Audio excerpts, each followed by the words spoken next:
Finally मित्रांनो तार ते अशीच भेटली, जास्त मोठी भेटली नाही, पण बघतो ती तुटल पण नाही कदाचित, गुंडलू ते ठेवू वाटत काय आता. चला बघूया कुठली तुटली. कुठल्या समोरचा विषय ना, तर समोरचा तुटावा. श्रीराम. तर मित्रांनो पाहू शकताय समोरशी तुटलाय पाटा. बाबू बघा तुटलाय, तो बांधतो आम्ही काहीच.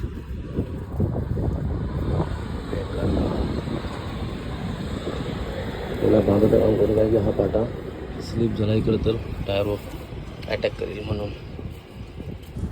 अशी नाटकं असतात आमची मित्रांनो लाईनला. असे कधी पण काही ना काय होतात, पाटाकडे तुटतात, तर आम्हाला असं टेन्शन येतो. ती गाडी चालली आणि ही गाडी आपली मुंबईला जाणार करून आली. गाडीच काही बोलू शकत नाही, असंच एन्जॉय जातं. एवढा दिवस असं जातात. ऊन पण असं आहे की बघू शकता तुम्ही, कडकच ऊन आलं आहे भाई, दुपारचं ऊन आहे बेकार.